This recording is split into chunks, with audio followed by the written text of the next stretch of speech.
ದಯವಿಟ್ಟು ಹಾಗೆ ಸಂಪರ್ಕದಲ್ಲಿ ನಾಗೇಂದ್ರ ಬಾಬು ಮತ್ತೆ ವಾಪಸ್ ಬರ್ತೀವಿ. ರಿಪಬ್ಲಿಕ್ ಕನ್ನಡದ ಮತ್ತೊಂದು ಅತಿ ದೊಡ್ಡ ಸುದ್ದಿ ವೀಕ್ಷಕರೇ. ಬುರುಡೆ ಗ್ಯಾಂಗ್ ನಿಂದ ಯೂಟ್ಯೂಬರ್ಸ್ ಹೊರಬರೋದಕ್ಕೆ ನಿರ್ಧರಿಸಿದ್ರು. ಈ ಹಿಂದೆ SIT ನೋಟಿಸ್ ಕೊಡ್ತಾ ಇದ್ದಂಗೆನೆ ಕಂಗಾಲಾಗಿದ್ರು ಯೂಟ್ಯೂಬರ್ಸ್. ಹಿಂಗಾಗತ್ತೆ ಅಂತ ಅಂದ್ಕೊಂಡಿರ್ಲಿಲ್ಲ ಅವರು. ಒಬ್ರಿಗೊಬ್ರು ಕಾಲ್ ಮಾಡಿ ಮಾತಾಡ್ಕೊಂಡಿದ್ರಂತೆ. ನಾವು ಈ ಗ್ಯಾಂಗ್ ಅನ್ನ ನಂಬಿ ಮೋಸ ಹೋದ್ವಿ ಅಂತ ಚರ್ಚೆ ಮಾಡ್ಕೊಂಡಿದ್ರಂತೆ. ಹಾಗಾದ್ರೆ ಈ ತರ ಚರ್ಚೆ ಮಾಡ್ಕೊಂಡ ಯೂಟ್ಯೂಬರ್ಸ್ ಯಾರು ಈ ತರ ಎಲ್ಲ ಅಯ್ಯೋ ಕೆಟ್ವಿ ನಾವು ಅಂತ ಬಾಯ್ ಬಡ್ಕೊಂಡ್ರು. ಇಡೀ ಕರ್ನಾಟಕ ಕೋಟ್ಯಂತರ ವ್ಯೂಸ್ ಆಗಿರುವಂತಹ AI ವಿಡಿಯೋ ಮಾಡಿರ್ತಕ್ಕಂತಹ ಸಮೀರ್, ಧರ್ಮಸ್ಥಳದ ವಿರುದ್ಧ ಪುಂಖಾನುಪುಂಖ AI ವಿಡಿಯೋ ಮಾಡಿ ಜನರನ್ನೆಲ್ಲ ಕಲರ್ ಕಾಗೆ ಹಾರಿಸಿದಂತಹ ಸಮೀರ್ ಮತ್ತು ಅಭಿಷೇಕ್ SIT ನೋಟಿಸ್ ಬರ್ತಿದ್ದಂಗೆ ಏನ್ ಮಾತಾಡ್ಕೊಂಡ್ರು ನೋಡಿ. ಬಹಳ ಡ್ರಾಮ್ಯಾಟಿಕ್ ಆಗಿ ಸಿನಿಮ್ಯಾಟಿಕ್ ಆಗಿ ಓಹೋ ಧರ್ಮಸ್ಥಳದ ವಿರುದ್ಧ ಪುಂಖಾನುಪುಂಖ ವಿಡಿಯೋ ಮಾಡಿದ್ದಂತಹ ಸಮೀರ್ ಮತ್ತು ಅಭಿಷೇಕ್ ಏನ್ ಮಾತಾಡ್ಕೊಂಡ್ರು. ಆಮೇಲೆ SIT ನೋಟಿಸ್ ಬರ್ತಾ ಇದ್ದಂಗೆ ಇನ್ನಷ್ಟು ಅಪ್ಡೇಟ್ ಪಡ್ಕೊಳ್ಳೋಣ. ಸಹೋದ್ಯೋಗಿ ನಾಗೇಂದ್ರ ಬಾಬು ಇದ್ದಾರೆ. ನಾಗೇಂದ್ರ ಬಾಬು, ಸಮೀರ್ ಪಶ್ಚಾತ್ತಾಪ ಪಟ್ಟ ಅಂತ ಮಾಹಿತಿ. ತಾನು ಅಯ್ಯೋ ಕೆಟ್ವಿ, ಇವ್ರನ್ನ ನಂಬ್ಕೊಂಡು ಕೆಟ್ವಿ ನಾವು ಅಂತ ಮಾತಾಡ್ಕೊಂಡಿರುವಂತಹ ಆಡಿಯೋ ಇರ್ತಕ್ಕಂಥದ್ದು ಅಂತ ಏನ್ ಡೀಟೇಲ್ಸ್ ಇದೆ ಆ ಬಗ್ಗೆ? ಶ್ರೀಲಕ್ಷ್ಮಿ ನೋಡಿ, ಯಾವಾಗ ಚಿನ್ನಯ್ಯ ಅರೆಸ್ಟ್ ಆಗ್ತಾನೋ, ಅರೆಸ್ಟ್ ಆದ ಬಳಿಕ ಒಂದೊಂದೇ ಸತ್ಯಗಳು ಹೊರಬರೋದಕ್ಕೆ ಶುರುವಾಗುತ್ತೆ. ಚಿನ್ನಯ್ಯ ಎಲ್ಲವನ್ನು ಕೂಡ SIT ಮುಂದೆ ಬಾಯಿ ಬಿಡೋದಕ್ಕೆ ಶುರು ಮಾಡ್ತಾನೆ, ಸತ್ಯವನ್ನು ಹೇಳೋದಕ್ಕೆ ಶುರು ಮಾಡ್ತಾನೆ. ಆ ಸಂದರ್ಭದಲ್ಲಿ ಒಬ್ಬರಿಂದ ಒಬ್ಬರಿಗೆ ಲಿಂಕನ್ನು ಪಡೆದುಕೊಳ್ತಾ ಹೋಗುತ್ತೆ. ಅದರಲ್ಲೂ ಪ್ರಮುಖವಾಗಿ ಗಿರೀಶ್ ಮಟ್ಟಣ್ಣವರಿಗೆ ಹೋಗುತ್ತೆ, ತಿಮಿರೋಡಿ ಬಳಿ ಹೋಗುತ್ತೆ, ಜಯಂತ್ ಬಳಿ ಹೋಗುತ್ತೆ. ಅದಾದ ಬಳಿಕ ನೆಕ್ಸ್ಟ್ ಹೋಗಿದ್ದೆ ಯೂಟ್ಯೂಬರ್ಗಳ ಸರದಿ. ಯೂಟ್ಯೂಬರ್ಗಳಾದಂಥ ಸಮೀರ್ ಹಾಗೂ ಅಭಿಷೇಕ್ ಇಬ್ಬರನ್ನು ಕೂಡ ವಿಚಾರಣೆಗೆ ನಡೆಸಬೇಕು ಅಂಥೇಳಿ ನೋಟಿಸನ್ನು ಕೂಡ ಕೊಡ್ತಾರೆ, ವಿಚಾರಣೆ ಬರಬೇಕು ಅಂತ ತಿಳಿಸ್ತಾರೆ. ಆಗ ಒಂದು ಬಾರಿ ಹೋಗಿ ವಿಚಾರಣೆಗೆ ಒಳಪಟ್ಟು ವಿಚಾರಣೆಯನ್ನು ಮುಗಿಸ್ಕೊಂಡು ವಾಪಸ್ ಬಂದಂಥ ಇಬ್ಬರು ಕೂಡ ಒಬ್ರಿಗೊಬ್ರು ಕರೆಯನ್ನು ಮಾಡಿಕೊಂಡು ಮಾತಾಡ್ಕೊಂಡಿದ್ದಾರೆ. ನಾವು ಇಬ್ಬರು ಕೂಡ ಹಿಂದೆ ಸರಿಯೋದು ಒಳ್ಳೆಯದು, ಇವರ ಷಡ್ಯಂತ್ರದಲ್ಲಿ ನಾವು ಕೂಡ ತಗಲಾಕೊಂಡಿದ್ದೀವಿ, ಮುಂದೆ ಏನು ಬೇಕಾದರೂ ಆಗಬಹುದು ಅನ್ನುವ ವಿಚಾರವನ್ನು ಮಾತಾಡ್ಕೊಡೋದಂದ್ರೆ ಈ ಇಬ್ಬರಿಗೂ ಕೂಡ ಈಗ ಭಯ ಶುರುವಾಗಿದೆ. ಸಮೀರ್ ಮತ್ತು ಯೂಟ್ಯೂಬರ್ ಅಭಿಷೇಕ್ ಇಬ್ಬರಿಗೂ ಕೂಡ ಭಯ ಶುರುವಾಗಿದೆ. ಯಾಕೆ ಅಂತಂದರೆ ಇವರ ಷಡ್ಯಂತ್ರದ ಈ ಒಂದು ಗ್ಯಾಂಗ್ನ ಜೊತೆಯಲ್ಲಿ ಸೇರಿಕೊಂಡು ನಾವು ಹಾಳಾದ್ವಿ, ನಮ್ಮ ಹೆಸರು ಕೂಡ ಹಾಳಾಗ್ತಾ ಇದೆ ಅಂತ ಹೇಳಿ ಅರಿತುಕೊಂಡು ಇದರಿಂದ ಹಿಂದೆ ಸರಿಯೋಣ, ಒಂದು ವಿಡಿಯೋಗಳನ್ನು ಇಬ್ಬರು ಕೂಡ ಒಂದೊಂದು ಪ್ರತ್ಯೇಕವಾಗಿ ವಿಡಿಯೋಗಳನ್ನು ಮಾಡಿ ನಾವು ನಮ್ಮ ಯೂಟ್ಯೂಬ್ ಚಾನಲ್ಗಳಲ್ಲಿ ಅಪ್ಲೋಡ್ ಮಾಡಿಕೊಂಡು ನಾವು ಹಿಂದೆ ಸರಿತಾ ಇದ್ದೀವಿ ಅಂತ ಹೇಳಿಕೊಂಡು ಅಂತೇಳಿ ಇಬ್ಬರು ಕೂಡ ಮಾತಾಡ್ಕೊಂಡಿದ್ರು ಅನ್ನೋದು ಈಗ ರಿಪಬ್ಲಿಕ್ ಕನ್ನಡಕ್ಕೆ ಸಿಕ್ಕಿರುವಂಥ ಎಕ್ಸ್ಕ್ಲೂಸಿವ್ ಮಾಹಿತಿ. ಅಂದರೆ ಈ ಬುರುಡೆ ಗ್ಯಾಂಗ್ ಬುರುಡೆ ಬಿಡ್ತಾ ಇರೋದು ಗೊತ್ತಾಗಿತ್ತು, ಒಬ್ಬೊಬ್ಬರ ಮುಖವಾಡಗಳು ಕೂಡ ಕಳಿಸ್ತಾ ಇದ್ದಿದ್ದು ಗೊತ್ತಾಗಿತ್ತು, ನಾಳೆ ಇವರ ಬದುಕು ಕೂಡ ಬರುತ್ತೆ ಅನ್ನೋದು ಗೊತ್ತಾಗಿ ಇಬ್ಬರು ಕೂಡ ಒಬ್ರಿಗೊಬ್ರು ಫೋನ್ ಕರೆ ಮೂಲಕ ಮಾತಾಡ್ಕೊಂಡಿದ್ದು ಈಗ ರಿಪಬ್ಲಿಕ್ ಕನ್ನಡಕ್ಕೆ ಮಾಹಿತಿ ಸಿಕ್ಕಿದೆ. ಶ್ರೀಲಕ್ಷ್ಮಿ, ಆಲ್ ರೈಟ್, ದಯವಿಟ್ಟು ಹಾಗೆ ಸಂಪರ್ಕದಲ್ಲಿರಿ ನಾಗೇಂದ್ರ ಬಾಬು. ಇನ್ನು ಇವತ್ತೇನಾಗತ್ತೆ ಹಾಗಾದ್ರೆ? ಇಷ್ಟೆಲ್ಲ ಡ್ರಾಮಾದ ನಂತರದಲ್ಲಿ ಇವತ್ತೇನಾಗತ್ತೆ, ಏನೆಲ್ಲ twist and turns republic Kannada ಕೊಡ್ತಾ ಇದೆ? ಈ ಕ್ಷಣದ ಅತಿ ದೊಡ್ಡ ಸುದ್ದಿ, ಬುರುಡೆ ಗ್ಯಾಂಗ್ ಪಾತ್ರಧಾರಿಗಳಿಗೆ ಕಾದಿದೆ ಸಂಕಷ್ಟ.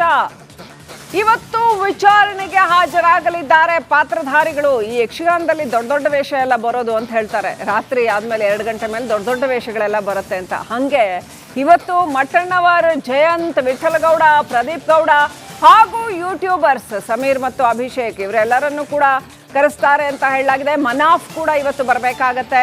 ಸೊ ಇವತ್ತು ಒಂಥರ ಕ್ಲೈಮ್ಯಾಕ್ಸ್, ಅಂತಿಮ ಹಂತದ ವಿಚಾರಣೆ ಆರಂಭ ಆಗಿದೆ. ಎಸ್, ಇನ್ನಷ್ಟು ಅಪ್ಡೇಟ್ ಪಡ್ಕೊಳ್ಳೋಣ. ನನ್ನ ಸಹೋದ್ಯೋಗಿ ನಾಗೇಂದ್ರ ಬಾಬು ಲೈವ್ ಕನೆಕ್ಟ್ ಆಗಿದ್ದಾರೆ. ನಾಗೇಂದ್ರ ಬಾಬು, ನೀವು ಈಗಾಗಲೇ ಹೇಳಿದಾಗೆ ಈ ಪ್ರಕರಣದ ದೊಡ್ಡ ಪಾತ್ರಗಳೆಲ್ಲ ಇವತ್ತು ಒಟ್ಟೊಟ್ಟಿಗೆ ವಿಚಾರಣೆಗೆ ಬರ್ತಾ ಇದ್ದಾರೆ ಅಂತ. ಇಷ್ಟೂ ಜನರನ್ನ ಇವತ್ತು ವಿಚಾರಣೆ ಮಾಡಲಿದೆಯಾ SIT? ಯಾವ ರೀತಿಯಲ್ಲಿ SIT ಅಧಿಕಾರಿಗಳು ಇದಕ್ಕೆ ಸಿದ್ಧರಾಗಿದ್ದಾರೆ ಅಂತ ಅನ್ಸುತ್ತೆ? SIT ಆಸ್ ಎ ಟೀಮ್ ಹೇಗೆ ವರ್ಕ್ ಮಾಡ್ತಾ ಇದೆ ಅಂತ ಅನ್ಸುತ್ತೆ? ಇಂಟೆನ್ಸ್ ಆಗಿ ತ್ವರಿತವಾಗಿ ವಿಚಾರಣೆಯನ್ನ ನಡೆಸ್ತಾ ಇದೆಯಾ? ಏನೆಲ್ಲ ಆಯಾಮಗಳಲ್ಲಿ ಇವತ್ತು ವಿಚಾರಣೆ ಸಾಗಬಹುದು ಅಂತ ಅನ್ಸುತ್ತೆ? ಶ್ರೀಲಕ್ಷ್ಮಿ ನೋಡಿ, ನಾವು ಇಲ್ಲಿ ಇದ್ಕೊಂಡು ಇಲ್ಲಿ ಒಳಗಡೆ ಏನಾಗ್ತಾ ಇದೆ ಅನ್ನೋ ಮಾಹಿತಿ ನಮಗೆ ಸಿಗೋದಿಲ್ಲ. ಆದರೆ ಹೊರಗಡೆ ಇಲ್ಲಿ ಓಡಾಡುವಂಥ ಸಂದರ್ಭದಲ್ಲಿ ನೋಡ್ತೀವಲ್ಲ, SIT ನಿಜಕ್ಕೂ ಕೂಡ ಸತ್ಯ ಶೋಧನೆಗೆ ಇಳಿದು ರಾತ್ರಿ ಹಗಲು ಕಣ್ಣಿಗೆ ಎಣ್ಣೆಯನ್ನು ಹಾಕ್ಕೊಂಡು ತನಿಖೆಯನ್ನು ಮಾಡ್ತಿದ್ದಾರೆ, ಸತ್ಯ ಶೋಧನೆ ಮಾಡಲೇಬೇಕು ಅಂತೇಳಿ. ಅದರಲ್ಲೂ ಪ್ರಮುಖವಾಗಿ ಇಬ್ಬರು ಅಧಿಕಾರಿಗಳ ಹೆಸರನ್ನು ಹೇಳಲೇಬೇಕು.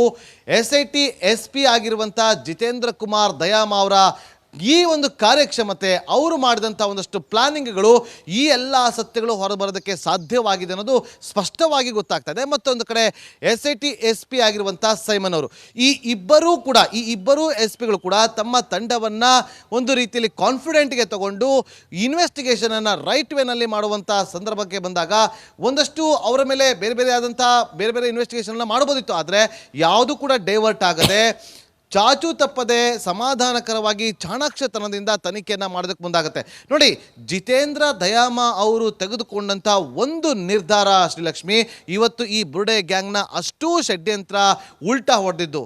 ಒನ್ ಆ್ಯಂಡ್ ಓನ್ಲಿ ANF ತಂಡ ಅಂದರೆ ಆ್ಯಂಟಿ ನಕ್ಸಲ್ ಫೋರ್ಸನ್ನು ಪ್ರತಿಯೊಂದು ಪಾಯಿಂಟ್ನ ಬಳಿ ಹಾಕೋದಕ್ಕೆ ಮುಂದಾಗ್ತಾರೆ. ಯಾವಾಗ ಇವರು ಪಾಯಿಂಟ್ಗಳನ್ನು ಮಾಡ್ತಾರಲ್ಲ ಶ್ರೀಲಕ್ಷ್ಮಿ ಆರಂಭದಲ್ಲಿ, ಆ ಸಂದರ್ಭದಲ್ಲಿ ಜಿತೇಂದ್ರ ದಯಾಮ್ ಅವರು ತೆಗೆದುಕೊಂಡಂಥ ನಿರ್ಧಾರ ಈ ಬುರ್ಡೆ ಗ್ಯಾಂಗ್ಗೆ ಎಲ್ಲವೂ ಕೂಡ ತಿರುಗಾಗುತ್ತೆ. ಅದಾದ ಬಳಿಕ ವಿಚಾರಣೆ ನಡೆಸುವ ಸಂದರ್ಭದಲ್ಲಿ, ತನಿಖೆ ನಡೆಸುವ ಸಂದರ್ಭದಲ್ಲಿ ಯಾರೆಲ್ಲ ಇದ್ದರೂ ಪಾತ್ರಧಾರಿಗಳು ಅನ್ನೋದನ್ನು ಒಂದೊಂದಾಗಿ ಮಾಹಿತಿಗಳನ್ನು ಕಲೆಕ್ಟ್ ಮಾಡ್ತಾ ಹೋದಾಗ ಒಬ್ಬರಾದ್ಮೇಲೆ ಒಬ್ಬರ ಹೆಸರುಗಳು ಕೇಳಿ ಬರ್ತೈತೆ. ಹಾಗಾಗಿ ಪ್ರತ್ಯೇಕವಾಗಿ ಇಷ್ಟು ದಿನ ಕಳೆದ ಒಂದು ವಾರ ಎಲ್ಲರನ್ನೂ ಕೂಡ ಕರೆದು ವಿಚಾರಣೆ ನಡೆಸಿದ್ರು. ಆದರೆ ಇವತ್ತು ಏಕಕಾಲದಲ್ಲಿ ಎಲ್ಲರೂ ಕೂಡ ಬರಬೇಕು ಅಂತ ಹೇಳಿದ್ದಾರೆ. ಹಾಗಾಗಿ 7 ಜನರು ಕೂಡ ಇವತ್ತು ಇನ್ನೇನು ಕೆಲವೇ ಕ್ಷಣಗಳಲ್ಲಿ SIT ಕಚೇರಿಗೆ ಬರ್ತಾರೆ.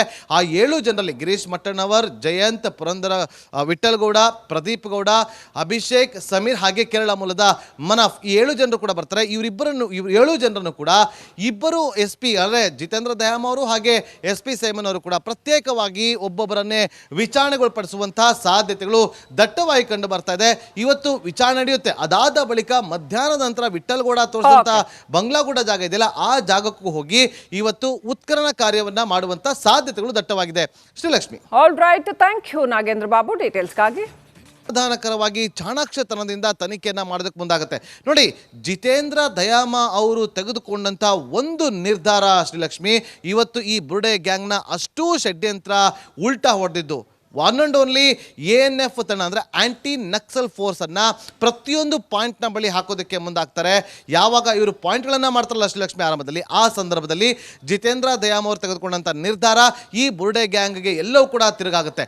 ಅದಾದ ಬಳಿಕ ವಿಚಾರಣೆ ನಡೆಸುವ ಸಂದರ್ಭದಲ್ಲಿ, ತನಿಖೆ ನಡೆಸುವ ಸಂದರ್ಭದಲ್ಲಿ ಯಾರೆಲ್ಲ ಇದ್ದರೂ ಪಾತ್ರಧಾರಿಗಳು ಅನ್ನೋದನ್ನು ಒಂದೊಂದಾಗಿ ಮಾಹಿತಿಗಳನ್ನು ಕಲೆಕ್ಟ್ ಮಾಡ್ತಾ ಹೋದಾಗ ಒಬ್ಬರಾದ್ಮೇಲೆ ಒಬ್ಬರ ಹೆಸರುಗಳು ಕೇಳಿ ಬರ್ತೈತೆ. ಹಾಗಾಗಿ ಪ್ರತ್ಯೇಕವಾಗಿ ಇಷ್ಟು ದಿನ ಕಳೆದ ಒಂದು ವಾರ ಎಲ್ಲರನ್ನೂ ಕೂಡ ಕರೆದು ವಿಚಾರಣೆ ನಡೆಸಿದ್ರು. ಆದರೆ ಇವತ್ತು ಏಕಕಾಲದಲ್ಲಿ ಎಲ್ಲರೂ ಕೂಡ ಬರಬೇಕು ಅಂತ ಹೇಳಿದ್ದಾರೆ. ಹಾಗಾಗಿ 7 ಜನರು ಕೂಡ ಇವತ್ತು ಇನ್ನೇನು ಕೆಲವೇ ಕ್ಷಣಗಳಲ್ಲಿ SIT ಕಚೇರಿಗೆ ಬರ್ತಾರೆ. ಆ 7 ಜನರಲ್ಲಿ ಗಿರೀಶ್ ಮಟ್ಟಣ್ಣವರ್, ಜಯಂತ್, ಪುರಂದರ ವಿಠಲ್ ಗೌಡ, ಪ್ರದೀಪ್ ಗೌಡ, ಅಭಿಷೇಕ್, ಸಮೀರ್ ಹಾಗೆ ಕೇರಳ ಮೂಲದ ಮನಫ್, ಈ 7 ಜನರು ಕೂಡ ಬರ್ತಾರೆ. ಇವರು 7 ಜನರನ್ನು ಕೂಡ ಇಬ್ಬರು SP ಅಂದರೆ ಜಿತೇಂದ್ರ ದಯಾಮ್ ಅವರು ಹಾಗೆ SP ಸೈಮನ್ ಅವರು ಕೂಡ ಪ್ರತ್ಯೇಕವಾಗಿ ಒಬ್ಬೊಬ್ಬರನ್ನೇ ವಿಚಾರಣೆಗೊಳಪಡಿಸುವಂತಹ ಸಾಧ್ಯತೆಗಳು ದಟ್ಟವಾಗಿ ಕಂಡು ಬರ್ತಾ ಇದೆ. ಇವತ್ತು ವಿಚಾರಣೆ ನಡೆಯುತ್ತೆ. ಅದಾದ ಬಳಿಕ ಮಧ್ಯಾಹ್ನದ ನಂತರ ವಿಠಲ್ಗೌಡ ತೋರಿಸಿದಂತ ಬಂಗ್ಲಾಗೂಡ ಜಾಗ ಇದೆಯಲ್ಲ, ಆ ಜಾಗಕ್ಕೂ ಹೋಗಿ ಇವತ್ತು ಉತ್ಖನನ ಕಾರ್ಯವನ್ನ ಮಾಡುವಂತ ಸಾಧ್ಯತೆಗಳು ದಟ್ಟವಾಗಿದೆ. Srilakshmi, all right, thank you Nagendra Babu ಡೀಟೇಲ್ಸ್ಗಾಗಿ.